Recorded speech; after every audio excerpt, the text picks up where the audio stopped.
안녕하세요. 크리스탈입니다. 위대한 곶집이 세 번째 이야기로 이어가겠습니다.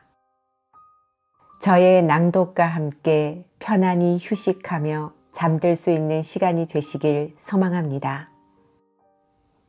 구독과 좋아요, 알림 설정은 제게 큰 힘이 됩니다.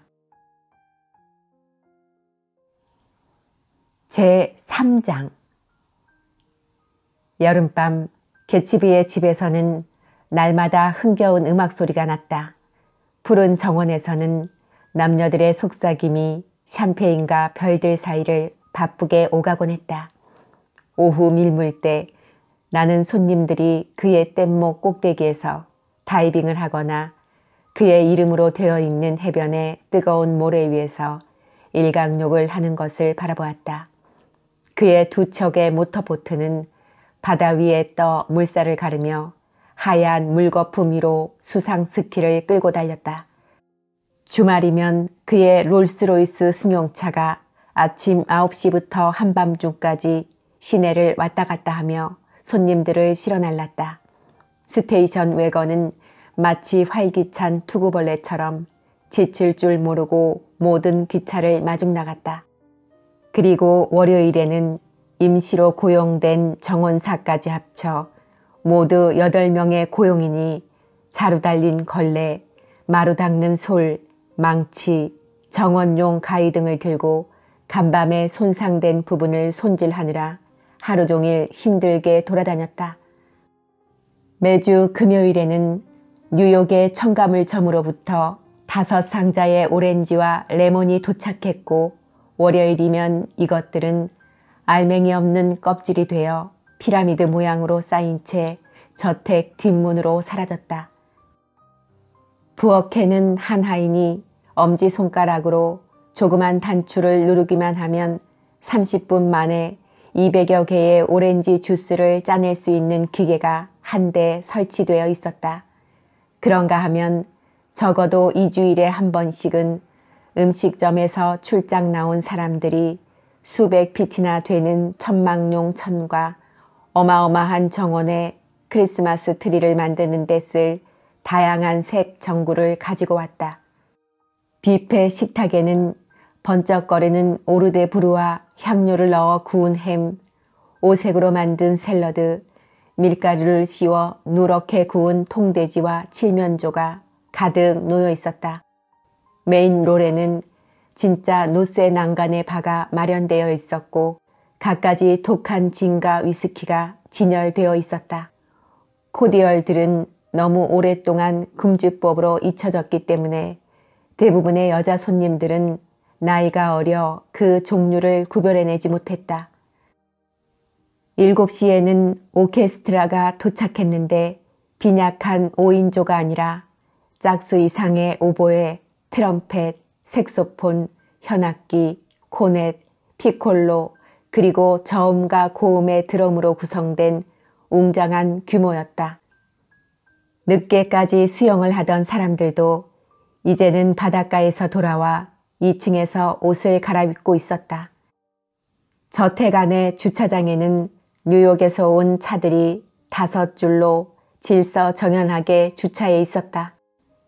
여러 개의 홀과 살롱 그리고 베란다는 원색의 옷을 입은 사람들과 최신 유행 머리를 한 사람들 그리고 카스틸의 꿈도 무색할 정도로 호화로운 쇼를 두른 사람들로 북적댔다. 바에서는 여러 차례 반복되는 칵테일 쟁반의 서비스가 정원 바깥까지 이어지고 있었다. 이제 이야기 소리와 웃음소리로 분위기가 무르익고 부담 없이 즐길 수 있는 풍자와 간단한 인사소개가 이어졌으며 서로 이름도 모르는 여자들끼리의 열띤 이야기가 시작되었다. 밤이 깊어감에 따라 불빛은 더욱 밝아졌다. 이제 오케스트라는 대중적인 혼합곡을 연주하고 오페라 같은 사람들의 이야기 소리는 한 옥타브 더 높아졌다. 웃음소리는 시간이 갈수록 커졌으며 더욱 자주 들려왔다. 모인 사람들이 빠른 속도로 바뀌었으며 새로 온 사람들로 모임이 흩어졌다가는 곧 다시 모이곤 했다. 벌써 휘청거리는 사람들이 있는가 하면 건장하고 술이 센 사람들 사이를 이리저리 빠져나가는 자신 있는 여자들은 가장 흥겨운 순간을 위해 한 그룹의 중심이 되어서는 승리감에 도취되어 계속 변하고 있는 등불 아래서 물결처럼 끊임없이 변하는 얼굴들, 목소리들, 빛깔들 속을 미끄러지듯 누비고 다녔다. 갑자기 이런 집시들 같은 여자들 가운데 한 명이 흔들리는 오팔빛의 칵테일 잔을 하늘 높이 쳐들었다가 용기를 내려고 꿀꺽 들이마시고는 양손을 마치 희극 배우 프리스코처럼 움직이면서 천마경 천을 깔아놓은 단을 향해 혼자 춤추듯 걸어 올라갔다. 그러자 호란이 한순간 조용해졌다. 오케스트라 지휘자가 친절하게도 그녀의 춤추는 듯한 걸음걸이에 맞는 곡으로 바꾸어 연주하자 그녀가 플리즈 극단 출신이며 길서 그레이의 대역이라는 엉뚱한 말이 나돌고 홀라는 다시 소란스러워졌다. 비로소 파티가 시작된 것이다. 내가 개치비의 저택에 처음으로 간 날 밤 나는 초대된 몇몇 손님 중 하나라고 생각했다. 그런데 상당수의 사람들은 초대를 받은 것이 아니었다. 그들은 그냥 그곳에 왔던 것이다.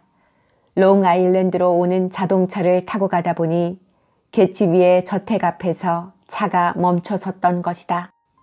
일단 그들은 개치비를 아는 사람으로부터 서로 소개되고 그 다음부터는 유원지에서 지키면 되는 정도의 규칙에 따라 스스로 행동했다. 그들 중에는 개치비를 만나보지도 않은 채 돌아가는 사람도 있었으며 단지 파티가 좋아서 오는 솔직한 마음이 초대장의 역할을 할 뿐이었다. 나는 실제로 초대를 받았다. 로빈 알 같은 파란 제복을 입은 운전사가 토요일 아침 일찍 개치비가 보낸 놀라울 정도로 격식을 차린 초대장을 가지고 우리 잔디밭을 건너왔다. 거기에는 그날 밤의 조촐한 파티에 내가 참석해주면 자기에게는 다시 없는 영광이 될 것이라고 쓰여 있었다. 또 나를 몇 번 본 적이 있고 오래전부터 찾아가려 했으나 그때마다 사정이 생겨 기회를 놓쳐버렸다고 적고 있었다. 끝에는 위험 있는 필적으로 제2개칩이라고 서명되어 있었다. 7시가 조금 지나서 나는 흰색 프란넬 옷으로 차려입고 그의 저택 잔디밭으로 건너가 낯선 사람들 틈에 끼어 다소 어색한 모습으로 서성거렸다. 실은 통근 기차에서 본 적이 있는 얼굴들도 많았다. 나는 파티장에서 영국계 청년 여러 명이 눈에 띈 것이 놀라웠다. 그들은 한결같이 옷을 잘 차려입고 약간 배고픈 모습으로 무게 있고 돈 있어 보이는 미국인들과 나지막하지만 열띤 목소리로 이야기를 나누고 있었다. 나는 그들이 채권이나 보험증권 아니면 자동차 같은 것을 팔고 있는 중이라고 확신했다. 적어도 그들 영국인들은 손쉽게 벌어들일 수 있는 돈이 근처에 있다는 것을 분명하게 인식하고 있으며 적절한 음조로 몇 마디만 하면 그 돈이 자기들 것이 될 것이라고 확신하고 있는 것 같았다. 나는 그 저택에 도착하자마자 개치비를 만나보려 했다. 그러나 그가 있는 곳을 묻는 나를 두서너 명은 아주 놀란 얼굴로 빤히 쳐다보면서 모른다고 고개를 흔들었다. 그 바람에 나는 칵테일 테이블 쪽으로 슬금슬금 다가갔다. 그곳은 목적도 없고 혼자라는 기색을 보이지 않고 남자 혼자 서성거릴 수 있는 정원 속의 유일한 장소였기 때문이다. 도무지 어색한 분위기를 참을 수 없어 나는 술에라도 취해 떠들어대려고 했는데 그때 조던 베이커가 집안에서 나와 대리석 계단 꼭대기에 서서는 몸을 약간 뒤로 젖힌 채 경멸에 찬 눈빛으로 정원을 내려다보고 있었다. 지나가는 사람들에게 아는 척이라도 하기 위해서 우선 나는 상대방이 좋아하든 말든 사람들과 어울릴 필요가 있다고 생각했다. 안녕하세요. 나는 그녀 쪽으로 걸어가면서 소리를 질렀다. 내 목소리가 부자연스러울 정도로 크게 정원 밖으로 퍼져나가는 것 같았다. 여기에 계실지도 모른다고 생각했어요. 그녀는 내가 다가가자 별로 관심이 없다는 투로 대꾸했다. 바로 옆집에 살고 계시다는 것이 생각났거든요. 그녀는 조금 있다가 챙겨주겠다는 약속처럼 별다른 감정 없이 내 손을 잡고는 노란 드레스를 입고 계단 밑에 와서 멈추어선 두 아가씨의 말에 귀를 기울였다. 안녕하세요. 그들은 함께 소리쳤다. 이기지 못하셔서 유감이에요. 그것은 골프 경기에 관한 인사였다. 그녀는 지난주 결승전에서 지고 말았던 것이다. 우리가 누군지 모르시죠? 한 아가씨가 말했다. 하지만 우리는 한 달 전쯤에 여기서 당신을 배웠어요. 그 후 머리를 염색하셨죠? 조던이 말했다. 이때 나는 걷기 시작했다. 아가씨들은 이미 나보다 먼저 별 생각 없이 앞으로 걸어가 버려 조던의 말은 허공을 향해 중얼거리는 넋두리가 되고 말았다. 조던은 가냘프고 금빛이 도는 팔로 내 팔을 잡았다. 우리는 자연스럽게 팔짱을 낀 채 계단을 내려와 정원 구석구석을 돌아다녔다. 칵테일 쟁반이 우리에게 전달되었고 우리는 노란 드레스를 입은 그 두 아가씨와 또 다른 세 남자와 함께 같은 테이블에 자리를 잡고 앉았다. 그 남자들은 멈블씨라고 소개되었다. 이 저택의 파티에 자주 오시나요? 조던이 옆에 앉은 아가씨에게 물었다. 얼마 전 당신을 만났을 때가 최근에 참석한 파티예요. 그 아가씨는 빠르면서도 자신의 찬 말투로 대답했다.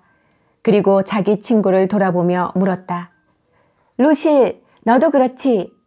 루실도 역시 그렇다고 했다. 저는 이런 파티를 너무 좋아해요. 루실이 말했다. 저는 아주 자연스럽게 생활해요. 그래서 언제나 즐겁지요. 지난번 파티에서는 제 가운이 의자에 걸려 찢어졌었어요. 그러자 그분이 제 이름과 주소를 물었어요. 그로부터 일주일도 못 돼서 전 크러이어 양장점으로부터 이브닝 드레스를 소포로 받았어요. 그 옷을 갖고 있나요? 조던이 물었다. 그럼요. 갖고 있고 말고요. 오늘 밤에 입고 올 생각이었는데 가슴둘레가 너무 커서 수선을 부탁했어요. 라벤더빛 구슬이 달린 파란 가스빛 드레스인데 $265나 한다나 봐요. 그런 식으로 지나치게 호의를 베푸는 사람은 어딘지 이상한 데가 있어요. 다른 아가씨가 진지하게 말했다.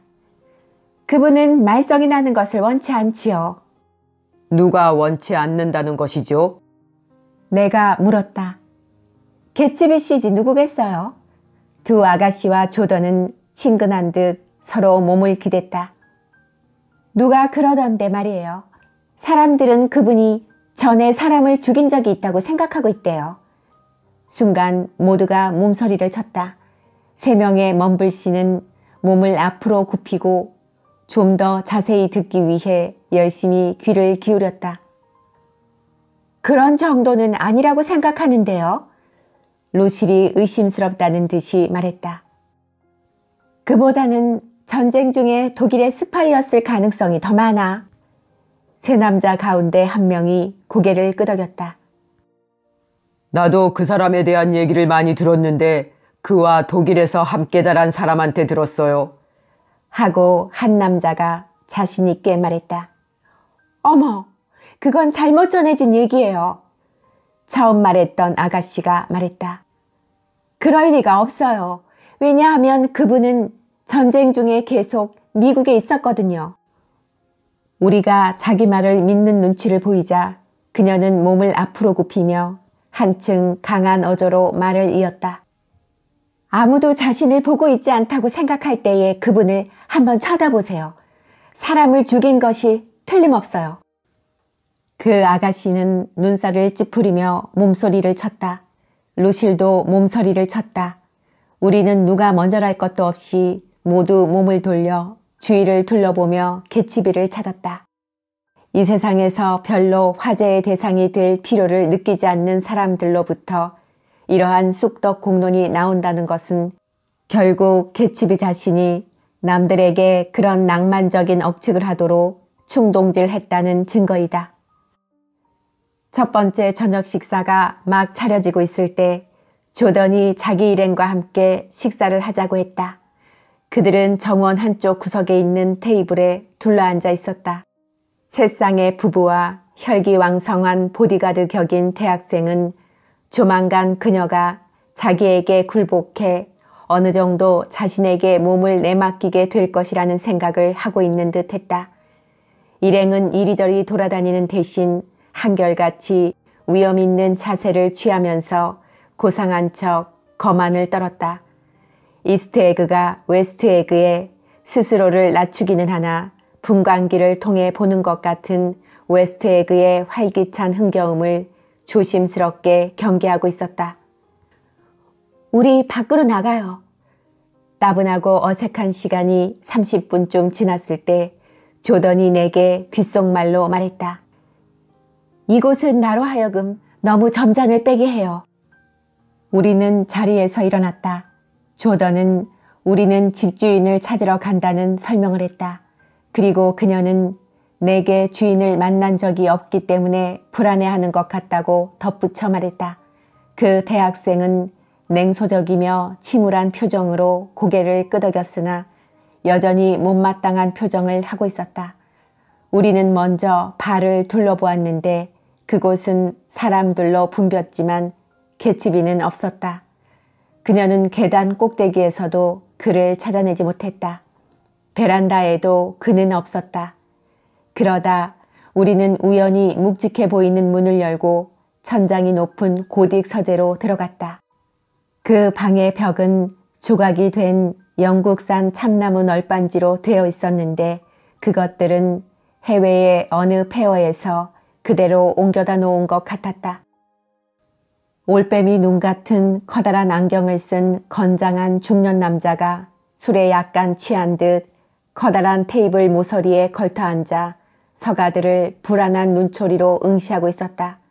우리가 안으로 들어가자 그는 당황한 듯 몸을 획 돌리더니 조던을 아래 위로 훑어보았다. 당신들은 이곳을 어떻게 생각하시오? 그가 성급하게 물었다. 뭘 말인가요? 그는 서가를 향해 손을 흔들며 말했다. 저것에 대해서 말이오. 당신이 일부러 확인하려고 신경 쓸 필요는 없어요. 내가 확인했으니까 저것들은 진짜요. 저기 있는 책들 말인가요? 그는 고개를 끄덕였다. 완벽한 진짜요. 페이지뿐만 아니라 뭐든지 다 있소. 내가 지금까지 저것들이 그저 보기 좋은 장식용일 거라고 생각했어요. 그런데 실은 저것들은 완벽한 진짜라오. 페이지하며 그리고 자, 내가 보여드리죠. 우리가 의아해하는 것을 당연하다고 생각했는지 그는 서가로 달려가더니 스토더드 강의록 제1권을 들고 돌아왔다. 보세요. 그는 한층 신이 나서 소리쳤다. 이건 진짜 인쇄물입니다. 이게 날 우롱했어요. 이것은 진짜 빌레스코예요. 이건 하나의 승리입니다. 완벽하기 이를 데 없지요. 기막힌 리얼리즘이에요. 언제 멈춰야 하는지도 다 알고 있죠. 책장도 자르지 않았어요. 그런데 당신은 여기에 무슨 일로 왔죠? 뭘 기대하고 있지요? 그는 내 손에서 책을 획 낚아채 한 권이라도 빠지면 서재 전체가 무너져 버리기 쉽다고 중얼거리면서 그것을 제자리에 급히 갖다 꽂았다. 그런데 누가 당신을 데리고 왔소? 그는 다그쳐 물었다. 아니면 당신 스스로 온 곳이오? 난 이곳에 이끌려 왔다오. 대부분의 사람이 나처럼 이끌려 오지요. 조던은 대답하지 않고 즐거운 표정으로 알 수 없는 신사를 쳐다보았다. 난 루즈벨트라는 여자에게 이끌려 왔답니다. 그는 주위에 아랑곳하지 않고 말을 계속했다. 클로드 루즈벨트 부인 말입니다. 그녀를 아나요? 난 어젯밤에 어디선가 그녀를 만났지요. 난 일주일 전쯤부터 술에 취해 있답니다. 서재에 앉아 있으면 혹시 정신이 들지 않을까 해서 이렇게. 그래, 이제 좀 정신이 드세요. 약간 나아진 것 같아요. 하지만 아직은 뭐라고 말할 수 없소. 이곳에 온 지 1시간밖에 안 됐거든. 내가 책에 관해 말했었소. 그 책들은 진짜라오. 저것들은. 말씀하셨어요. 우리는 그와 정중하게 악수를 나누고 다시 밖으로 나왔다. 정원의 천막 안에서는 무도회가 벌어지고 있었다. 늙은 남자들은 젊은 여자들을 뒤로 밀어내며 너무나 어색하게 빙빙 돌리고 있었고, 거만스러운 남녀들은 구부정하면서도 우아하게 서로 껴안고 구석 쪽에서 춤을 추고 있었다. 그리고 파트너 없는 수많은 여자들은 혼자서 춤을 추거나 잠시 벤조나 타악기를 연주하는 오케스트라의 수고를 덜어주고 있었다. 밤이 깊어지자 분위기는 한층 더 무르익어 갔다. 유명한 테너 가수가 이탈리아어로 노래를 부르고 어떤 인기 있는 콘트랄토 가수는 재즈곡을 불렀다. 그리고 오케스트라가 쉴 때마다 정원 곳곳에서 사람들이 장기자랑을 했고, 동시에 유쾌한 것 같지만 얼빠진 웃음소리가 끊임없이 여름 하늘을 향해 솟아올랐다. 한 쌍의 무대 연예인이 알고 보니 노란 드레스를 입은 그 아가씨들이었다. 의상을 갖춰 입고 유치한 단막극을 선보이고 있었다. 핑거볼보다 큰 샴페인 잔이 돌았다. 달은 더 높이 솟아올라 롱아일랜드 해협에 지느러미같이 떠 있었는데 마치 잔디 위에서 울려대는 벤조 소리에 맞춰 파르르 떨고 있는 것 같았다. 나는 여전히 조던 베이커와 같이 있었다. 우리는 내 또래의 한 남자와 호들갑스러운 아가씨와 같은 테이블에 앉아 있었는데, 그 아가씨는 별일 아닌 이야기에도 커다란 웃음을 터뜨렸다. 나 역시 이젠 나름대로 분위기를 즐기고 있었다. 그 핑거볼보다 큰 잔으로 샴페인을 2잔이나 마셨기 때문인지 파티가 흥겹게 느껴졌다. 분위기가 좀 가라앉자 옆에 앉아있던 남자가 나를 보며 빙그레 웃었다. 어디선가 많이 본 인상인데요. 그는 공손하게 말했다. 혹시 전쟁 때 제1사단 소속 아니셨나요? 맞아요. 제28보병 연대에서 근무했어요. 저는 1918년 6월까지 제16보병 연대에 소속되어 있었어요. 왠지 낯이 익다 했더니. 우리는 프랑스의 어떤 축축하고 잿빛이 도는 작은 마을에 대해 한동안 이야기를 나누었다. 그는 분명히 이 근처에 사는 것 같았다. 왜냐하면 그가 얼마 전에 수상기를 샀는데 내일 아침에 시승해 보려고 한다는 말을 했기 때문이다. 시간이 있으면 함께 타죠. 친구분 해협에 해변 가까이 있으니까요. 몇 시예요? 당신이 편리한 시간 언제라도요. 내가 그의 이름을 막 물어보려는 순간 조던이 내게 고개를 돌려 미소를 지었다. 이젠 재미를 붙였나요? 그녀가 물었다. 아까보다는 재미있군요. 나는 새로 사귄 사람에게로 다시 얼굴을 돌렸다. 이런 파티는 처음입니다. 아직 주인을 만나보지 못했으니까요. 저는 거기서 살아요. 나는 멀리 있는 보이지도 않는 울타리 쪽을 가리키며 말했다. 이 집 주인인 개치비 씨가 운전사에게 초대장을 들려 제게 보냈더군요. 그는 내 말을 이해하지 못했다는 듯이 잠시 나를 바라보았다. 내가 개치비입니다. 그가 재미있다는 듯 웃음을 띠며 말했다. 뭐라고요? 나는 소리쳤다. 이거 정말 실례했습니다. 난 당신이 알고 계신 걸로 생각했습니다. 친구분, 제가 주인 노릇을 제대로 못하고 있군요. 그는 이해한다는 듯이, 아니 이해 이상의 뜻이 담긴 미소를 지어 보였다. 그것은 일종의 무한한 다짐이 담겨있는 한평생을 통해서 몇 번 볼까 말까한 아주 진귀한 미소였다. 그것은 한순간이었지만 세계 전체를 대하고 있었다. 아니, 대하고 있는 것 같았으며 그 다음에는 억누를 수 없는 편견으로 상대방에게 호의를 베풀려고 온 정신을 쏟고 있었다. 그것은 상대방이 자신을 이해해 주기를 바라는 만큼 상대방을 이해해 주고 있는 미소였고, 상대방이 믿어주기를 바라는 만큼 상대방을 믿어주는 확신이 있는 미소였다. 또한 상대방이 최선의 상태에서 전달하고 싶어하는 인상을 정확하게 파악했음을 암시하는 미소였다. 그런데 정확하게 그 시점에서 그 미소는 일순간에 사라져버렸다. 나는 30을 한두 살 넘긴 듯한 우아하며 건장한 청년을 보고 있었는데 빈틈없이 꾸민 그의 말투는 간신히 어색함을 면했다. 나는 그가 자기소개를 하기 얼마 전 말을 조심성 있게 골라하고 있다는 인상을 강하게 받았다. 개치비가 자신의 신분을 밝히고 있을 때 하인이 달려와 시카고에서 전화가 왔다고 말했다. 그는 우리에게 차례로 고개를 가볍게 숙이며 신뢰한다고 말했다. 필요한 게 있으면 뭐든 그저 정하기만 하십시오, 친구분. 그가 내게 말했다. 실례하겠습니다. 나중에 또 뵙도록 하죠. 그가 자리를 뜬 뒤 나는 즉시 조던을 돌아다 보았다. 나의 놀라움을 그녀에게 확인시켜야만 했기 때문이다.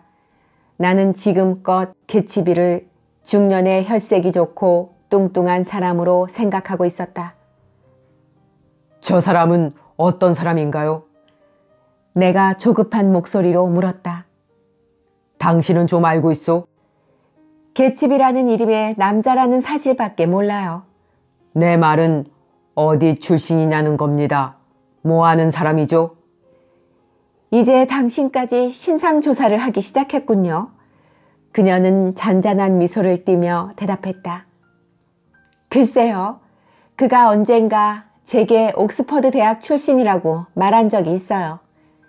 막연하나마 그의 배경에 대해 머릿속에 그려보기 시작했으나 그녀의 다음 말로 그것은 지워져 버리고 말았다.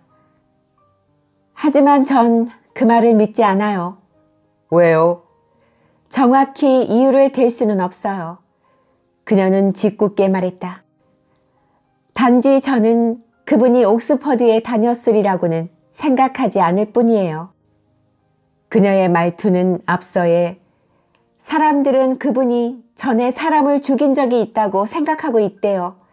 라는 말을 생각나게 했고 또한 나의 호기심을 자극했다. 개치비가 루지애나의 소택지라든가 뉴욕의 이스트사이드 하부지대 같은 곳의 출신이라는 정보였다면 나도 의심 없이 받아들였을지 모른다. 그것은 이해가 될 듯했다. 그러나 아직 젊은 사람이 그다지 중요하지도 않은 곳을 돌아다니다 롱아일랜드 해협지대에 호화주택을 샀다는 사실은 시골 출신인 나로서는 도무지 믿을 수가 없는 일이었다. 어쨌든 그분은 호화스러운 파티를 자주 열어요. 하고 구체적인 이야기를 싫어하는 도시인 특유의 기질을 보이며 조던이 화제를 바꾸었다. 그리고 저는 호화스러운 파티를 좋아해요. 호화로운 파티는 정말 친밀감이 들어요. 작은 파티에서는 개인적인 자유를 가질 수가 없잖아요. 갑자기 큰 북이 둥둥 울리고 오케스트라 지휘자의 목소리가 정원의 소음을 억누르며 울려 퍼졌다. 신사숙녀 여러분! 오케스트라 지휘자가 소리쳤다.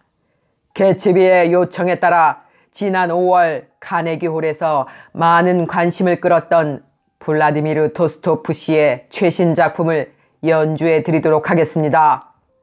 신문을 읽으신 분은 그것이 음악인들에게 커다란 충격을 주었다는 사실을 아실 겁니다. 그는 즐거움에 찬 겸양의 미소를 짓고는 이렇게 덧붙였다. 약간 충격이었죠. 그 말에 모두들 웃었다. 이 곡은 블라디미르 토스토프시의 작품 세계 재즈사라는 곡입니다. 그는 활기차게 말을 맺었다. 토스토프 작곡의 음악은 내 가슴에 와닿지 않았다. 왜냐하면 그 곡이 시작되자마자 나의 관심은 대리석 계단에 혼자 서서 흐뭇한 표정으로 이 그룹에서 저 그룹으로 시선을 옮기는 개츠비에게 쏠려 있었기 때문이다. 햇빛에 그을린 그의 피부는 매력적으로 보였고 짧은 머리는 매일 다듬는 듯 정갈해 보였다. 그에게선 어두운 면이라고는 조금도 느낄 수가 없었다. 그가 술을 마시지 않기 때문에 손님들로부터 떨어져 있는 것이 아닐까 하는 생각이 들었다. 왜냐하면 서로 우애의 흥겨움이 더해갈수록 그의 행동은 더욱 냉철해지는 것 같았기 때문이다. 세계 재즈사가 끝났을 때 아가씨들은 연애 기분을 내면서 강아지처럼 아양을 부리며 남자들 어깨에 머리를 기대기도 하고 또 누군가 부축해 주리라는 것을 알고 장난스럽게 남자들 품에 슬쩍 쓰러지기도 했으며 심지어는 몰려있는 사람들 한가운데로 벌렁 눕기도 했다. 그렇지만 어떤 여자도 개츠비 쪽으로는 드러눕지 않았다. 프랑스식 단발머리를 한 아가씨도 그의 어깨는 건드리지 못했으며 어떤 사중창도 그를 무리의 틈에 끼이게 하지는 못했다. 실례합니다. 개츠비의 하인이 갑자기 우리 곁으로 다가오더니 말했다. 베이커 양이시죠? 그가 물었다. 죄송합니다만 주인께서 당신하고 조용히 말씀을 나누고 싶으시답니다. 나하고요? 그녀는 놀라서 외쳤다. 그렇습니다, 아가씨.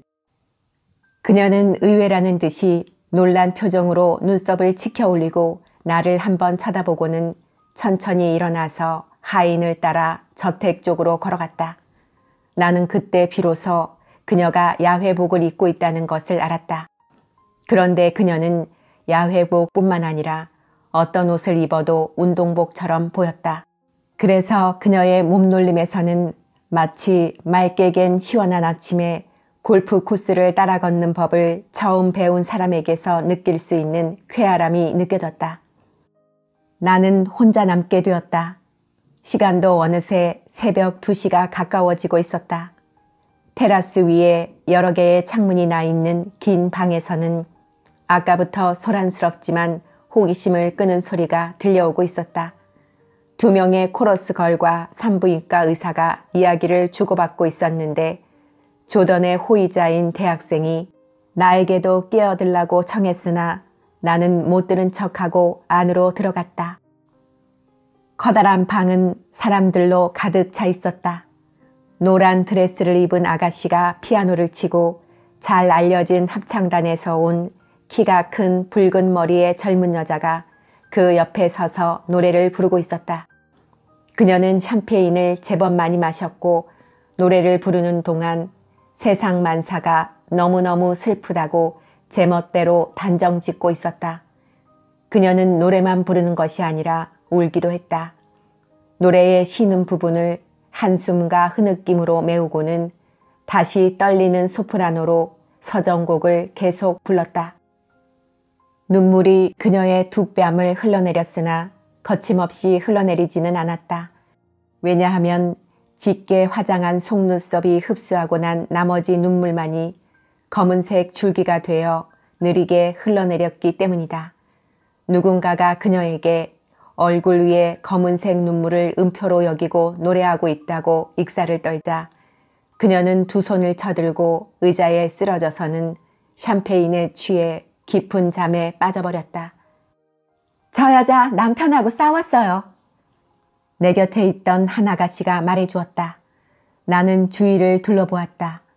남아있는 대부분의 여자들은 자기 남편과 다투고 있었다. 조던의 일행이었던 이스트에그에서 온 사중창단도 서로 의견이 엇갈려 뿔뿔이 흩어져 있었다. 그들 중 한 남자가 호기심에 차서 어떤 젊은 여배우와 이야기를 나누고 있었는데 그의 아내는 처음에는 모른 척하고 웃어넘기려고 했으나 끝내는 질투의 화신이 되고 말았다. 그녀는 이따금씩 잔뜩 화가 난 모습으로 갑자기 남편 곁에 나타나서 그의 귀에 대고 당신 약속했잖아요 하고 다그쳤다. 집으로 돌아가기를 주저하는 사람은 바람난 남자들만이 아니었다. 홀에는 뒤늦게 술에서 깨어나 한심스러울 정도로 말똥말똥한 두 남자와 굉장히 화가 난 그들의 아내들이 남아있었다.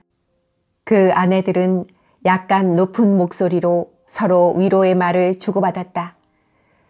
내가 즐거워하는 것을 보기만 하면 저 사람은 집에 가고 싶어 한다니까. 그런 이기적인 사람은 내 생전에 본 적이 없어요. 우리는 언제나 가장 먼저 돌아갔어요. 우리 부부도 그런걸요. 한데 오늘 밤엔 아마 우리가 마지막 사람이 되겠네요. 한 남자가 눈치를 보며 말했다. 오케스트라가 떠난 지 30분이나 되었어요. 이런 아기에 찬 마음씨를 가진 사람은 믿을 수가 없다는 데에 아내들의 의견이 일치했음에도 불구하고 말다툼은 쉽게 끝이 나고 두 여자는 자리에서 일어나 어둠 속으로 비틀거리며 사라져갔다. 나는 홀 안에서 하인이 모자를 가져다 주기를 기다리고 있었는데 그때 서재문이 열리고 조던 베이커와 개츠비가 나왔다. 그는 그녀에게 어떤 마지막 말을 하고 있었다. 그런데 그의 태도에서 엿보이던 진지함은 몇몇 사람이 작별 인사를 하려고 다가가자 갑자기 형식적인 자세로 바뀌어 버렸다. 조던 일행은 더 이상 못 기다리겠다는 듯이 복도에서 그녀를 불러댔지만 그녀는 나와 악수를 하느라 잠시 시간을 끌었다. 방금 아주 놀라운 얘기를 들었어요. 그녀가 귓속말로 소곤거렸다. 우리가 저 방에서 얼마 동안이나 있었죠? 글쎄, 1시간 정도 된 것 같은데요. 그건 정말 놀라운 일이에요. 그녀는 정신 나간 사람처럼 되풀이해서 말했다. 그렇지만 더 이상 말씀드리지 않고 당신에게 궁금증만 남긴 채 오늘은 그만 헤어져야겠어요. 그녀는 내 얼굴 앞에서 귀엽게 하품을 했다. 저를 꼭 만나러 와주세요. 전화번호부엔 시거니 하워드 부인이라는 이름으로 나와 있어요. 저의 숙모예요. 그녀는 이렇게 말하고는 급히 떠나갔다. 그녀는 문 앞에서 녹아들듯 일행 속으로 들어가 갈색 손을 흔들며 쾌활하게 작별 인사를 했다. 처음 방문한 처지에 너무 오래 머무는 것을 조금 부끄러워하면서도 나는 개치비를 둘러싸고 있는 마지막 손님들 틈에 끼이게 되었다. 나는 그에게 이른 저녁 시간부터 그를 찾아다녔던 사실을 말하고 정원에서 그를 알아보지 못한 데 대해 사과했다. 천만에요. 그럴 수도 있죠.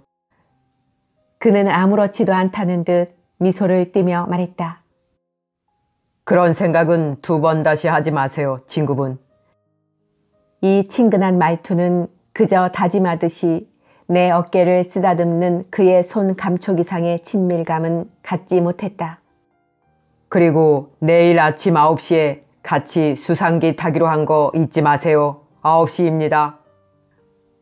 바로 이때 하인이 그의 어깨 뒤에서 말했다. 필라델피아에서 전화입니다. 알았네. 곧 가도록 하지. 곧 받겠다고 말해주게. 그럼 안녕히 가십시오. 안녕히 계십시오. 안녕히 가세요. 그는 미소를 지어 보였다. 그러자 마치 그가 늘 열망하고 있기나 했던 것처럼 내가 마지막 손님들 틈에 끼인 것에 흐뭇한 의의가 있는 듯이 여겨졌다. 안녕히 가십시오, 친구분. 안녕히 가세요. 그러나 계단을 내려오면서 나는 파티가 아직 완전히 끝나지 않았다는 것을 알게 되었다. 현관문에서 50피트가량 떨어진 곳에서 10여 개의 헤드라이트가 뒤죽박죽 섞여 괴상한 광경을 비추고 있었던 것이다. 저택의 차고를 떠난 지 2분도 안 되어서 쿠페형 새 자동차가 오른쪽 차체를 위로 하고 바퀴 하나가 흉하게 빠진 채 길 옆 도랑 속에 처박혀 있는 모습이 보였다. 벽이 날카롭게 튀어나온 것이 바퀴가 빠져나간 것을 설명하고 있었으며 그 광경을 5, 6명의 운전사들이 호기심을 가지고 보고 있었다.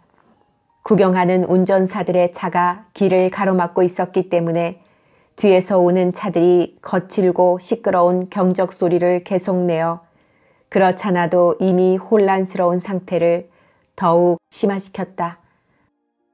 먼지 방지용의 긴 외투를 입은 남자 한 명이 사고가 난 차에서 빠져나오더니 길 한가운데 멈춰서서 어이가 없다는 표정으로 자기 차에서 빠져나간 바퀴를 바라보고 있었다.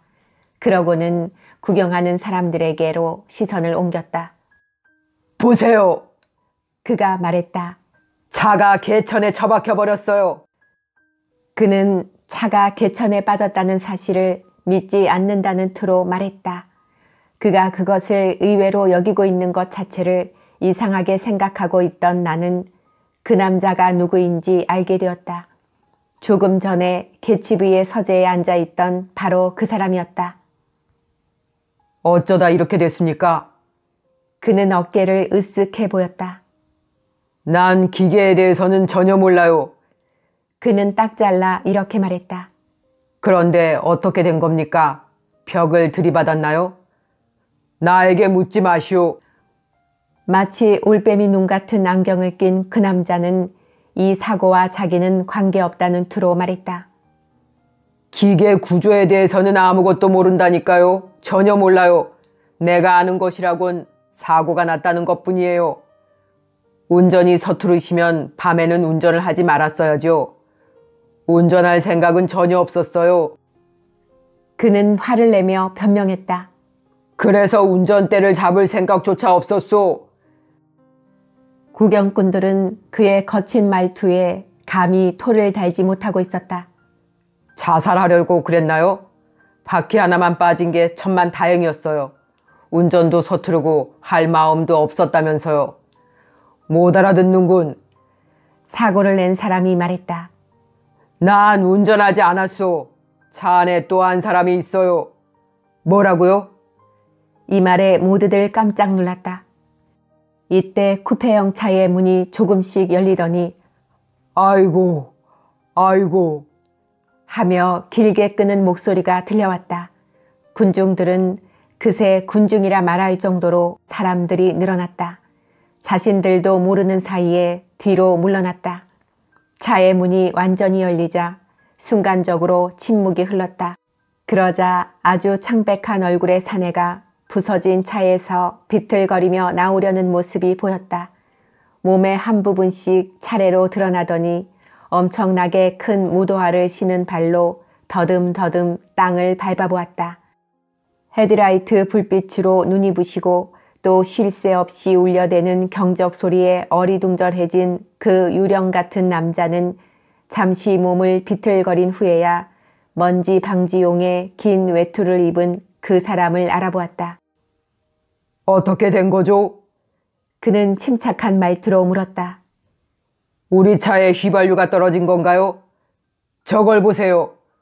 5, 6명의 사람이 손가락으로 빠져나간 바퀴를 가리켰다.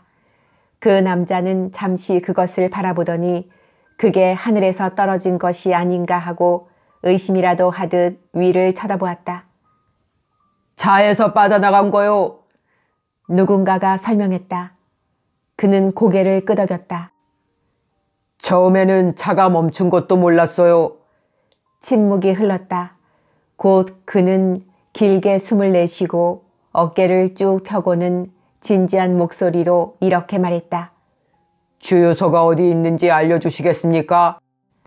최소 10여 명의 사람들이 그들 중 몇 명은 부유해 보였다. 바퀴와 차는 이제 어떤 방법으로도 고칠 수 없다는 것을 그에게 설명했다. 후진해서 빠져나와야겠어. 잠시 생각을 하다가 그가 이렇게 말했다. 후진 기어로 바꿔놓으면 돼요. 하지만 바퀴 하나가 하나 없잖아요. 그는 주저했다. 한번 해봐서 손에 댈 것은 없지요. 붕붕거리는 소리가 음으로 바뀌었을 때 나는 잔디밭을 가로질러 집으로 향했다. 얄팍하고 둥근 달이 갯집위의 저택을 비춰줌으로써 밤을 여전히 멋지게 장식해주고 있었고 아직까지 불빛이 환한 정원에서는 웃음소리와 이야기소리가 끊이지 않고 들려오고 있었다. 창문들과 커다란 문들로부터 갑자기 공허감이 쏟아져 나오는 것 같았고 그 공허감은 현관에서 손을 들어 형식적인 작별 인사를 하고 있는 집주인의 모습을 너무나도 외롭게 보이게 했다. 이제까지 쓴 것을 다시 쭉 읽어보니 몇 주일 전의 일 가운데 사흘 밤 동안 일어났던 사건들에만 얽매여 강조해서 쓴 느낌이 든다. 그러나 실은 그 반대로 그것들은 지난 여름에 일어났던 많은 사건들 중에서 한낱 우발적인 몇 가지 사건에 불과했다. 그리고 그것들은 그 후 오랫동안 나의 개인적인 일에 몰두했던 것에 비하면 아주 사소한 것들이었다. 나는 틈틈이 일을 했다. 이른 아침 프로비티 신탁회사를 향해 뉴욕 북부 지역의 하얀 건물들 사이를 서둘러 빠져나갈 때면 햇빛은 내 그림자를 서쪽으로 쭉 뻗게 해주었다. 나는 사무원들이나 채권 외판원들과 서로 이름을 부를 정도로 친해졌으며 그들과 함께 컴컴하고 북적거리는 식당에서 작은 돼지고기 소시지와 으깬 감자 그리고 커피로 점심을 대신하곤 했다. 그때 나는 저지시에 살면서 격리가에 근무하던 아가씨와 잠시 사귀고 있었는데 그녀의 오빠가 내게 던지는 시선이 좋지 않은 것을 눈치채고 그녀가 휴가를 떠난 7월에 조용히 관계를 정리했다. 그 즈음 나는 저녁 식사를 늘 예일 클럽에서 했다. 여러 가지 이유로 그 시간은 나의 하루 중에서 가장 우울한 시간이 되었다. 저녁 식사를 마치면 나는 2층의 도서실로 올라가서 투자와 유가증권 공부를 하면서 시간을 보냈다. 그 근처에는 소란을 피우는 사람이 2~3명 있었으나 그들은 도서실에는 절대로 들어오지 않았기 때문에 그곳은 공부하기에 더할 나위 없이 좋은 장소였다. 그러고 나서 기분 좋은 밤이면 나는 에디슨가를 천천히 걸어 내려가서 오래된 머레이힐 호텔을 지나 33번가를 건너 펜실베니아역까지 걷곤 했다.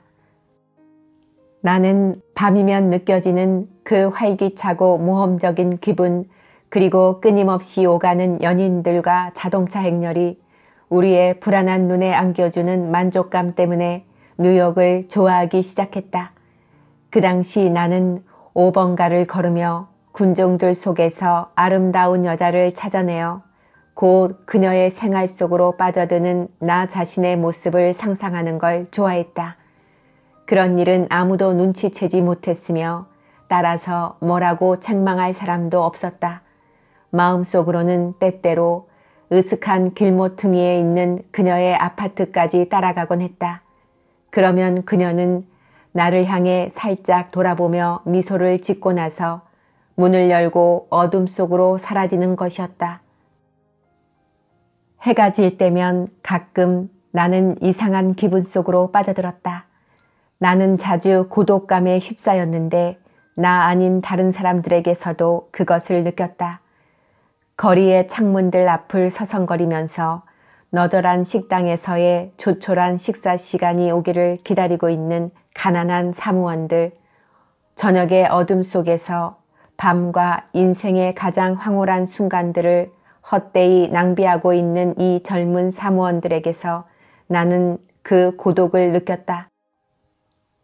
그리고 저녁 8시가 되어 황량한 40번가 골목에 있는 극장지대를 지나가다 보면 부르릉거리는 택시들이 5줄씩 질서정연하게 들어서 있는데 나는 그런 모습을 보면 왠지 서글퍼졌다.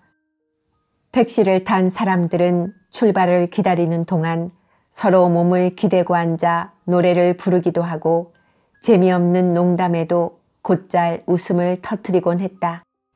그들이 피워대는 담배 연기로 차 안은 사람들 모습을 분간할 수 없을 정도로 자욱했다. 그럴 때면 나는 즐거운 곳으로 서둘러 가고 싶었으며 그들의 은밀한 흥분을 나도 나누어 갖고 있다고 생각하며 그들에게 행운이 있기를 빌었다. 나는 한동안 조던 베이커를 만나지 못하다가 한여름이 되어서야 다시 그녀를 만났다. 나는 처음에는 그녀와 함께 이곳저곳을 다니는 것에 우쭐함을 느꼈다. 왜냐하면 이 도시에서 골프 챔피언인 그녀를 모르는 사람이 없었기 때문이다. 그런데 일은 그렇게 단순하지가 않았다. 사실 나는 그녀를 사랑하지는 않았다. 그러나 일종의 호감은 갖고 있었다. 그녀가 세상을 향해 내세우는 그 지루해 보이는 거만한 얼굴 뒤에는 무언가가 숨겨져 있다고 생각했다. 허식이란 처음에는 그렇지 않지만 결국은 무언가를 숨기고 있게 마련인 것이다.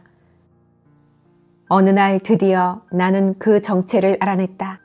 그것은 우리가 워위크의 어느 집 파티에 갔을 때였는데 그때 그녀는 비가 오는데도 빌려온 자동차의 지붕을 열어놓은 채 주차시켜 두었다. 그리고 나중에 그 일을 거짓말로 얼버무리는 것이었다. 그러자 문득 데이지의 집에 갔던 날 밤 내가 건성으로 들었던 그녀의 신상에 관한 이야기가 떠올랐다. 그녀가 처음으로 대골프 선수권 대회에 출전했을 때 그녀는 하마터면 신문에까지 날 뻔했다. 준결승전 때 공이 어려운 곳에 떨어지자 그녀가 치기 쉬운 곳으로 몰래 옮겨 놓았다는 말이 떠돌았던 것이다. 그것은 하나의 추문으로 법정 단계까지 갈 뻔했으나 한 캐디가 자신의 진술을 취소하고 또 유일한 목격자가 자신이 잘못 보았을지도 모른다고 인정함으로써 잠잠해지고 말았다. 난 그 사건과 당사자의 이름을 기억하고 있었다. 조던 베이커는 영리하고 약삭빠른 사람은 되도록 멀리했는데 그것은 규범에서의 이탈을 인정하지 않는 사람들 틈에서 살아가는 것이 더 안전하다고 느꼈기 때문이라는 것을 나는 그제야 알게 되었다. 그녀는 말할 수 없이 정직하지 못했고 그러면서도 자신이 부정하게 취급당하는 것을 참지 못했다. 내 생각에 그녀는 아주 어렸을 때 그렇듯 마음에 내키지 않는 일을 당하면 속임수로 얼버무려 온 것 같았는데 그렇게 했던 속마음은 세상에 대해서는 그 차갑고 오만한 미소를 잃지 않으면서도 자기의 단단하고 활기찬 육체의 욕구는 충족시키려 한 데 있었던 것이다. 어쨌든 그러한 일들은 나와는 아무 상관도 없는 일이었다. 여자의 부정직은 크게 비난할 게 못 되는 것이다. 나는 그녀의 그런 면에 대해 간혹 아쉬워했으나 곧 잊어버렸다. 우리가 차를 운전하는 것에 관한 문제로 호기심을 끄는 대화를 나눈 것도 바로 그 워위크의 집에서 열린 파티에서였다. 그 대화는 그녀가 몇 사람의 노동자들 쪽으로 바싹 차를 몰아 차의 팬더가 한 남자의 코트 단추를 떨어뜨린 데에서 시작되었다. 당신은 참 난폭한 운전자로군요. 나는 항의했다. 좀 더 조심하든지 아니면 절대로 운전대를 잡지 말아요. 전 조심하고 있어요. 아니요, 당신은 그렇지 않아요. 그러면 다른 사람들이 조심해야죠. 그녀는 가볍게 말했다. 그게 무슨 뜻이죠? 다른 사람들이 길을 비켜야 한다는 뜻이에요. 그녀는 고집을 부렸다. 사고는 혼자 내는 것이 아니에요. 당신처럼 조심성이 없는 사람을 만났다고 생각해봐요. 그런 일은 절대로 없기를 바랍니다. 그녀는 대답했다. 저는 조심성 없는 사람은 질색이에요. 당신은 조심성이 많아 보이기 때문에 제가 좋아하는 거예요. 햇빛 때문에 찡그린 그녀의 회색 눈은 정면을 바라보고 있었다. 그녀는 나와의 관계를 신중하게 유지해 왔기 때문에 한때 나는 내가 그녀를 사랑하고 있다고 생각했다. 그렇지만 나는 소심하고 자신의 욕망에 제동을 거는 내면적 규칙을 엄수하고 있었다. 그리고 나는 우선 고향에서 있었던 굴레로부터 완전히 벗어나야만 했다. 나는 일주일에 한 번씩은 편지를 쓰고 사랑, 닉이라고 서명까지 해왔던 것이다. 그러나 그녀에 대해서 내가 기억할 수 있었던 것이라고는 언젠가 테니스를 칠 때 그녀의 윗입술에 솜털 모양의 땀이 어떻게 솟아났던가 하는 정도가 고작이었다. 그럼에도 불구하고 무언가 희미한 이해 같은 것도 있어서 내가 그 관계에서 벗어나려면 요령 있게 끊어버려야만 했었다. 모든 사람이 자신은 최소한 기본적인 미덕을 하나쯤은 지니고 있다고 생각하는데 나의 미덕은 바로 이것이다. 즉, 나는 일찍이 내가 알고 있는 소수의 정직한 사람 가운데 한 명인 것이다.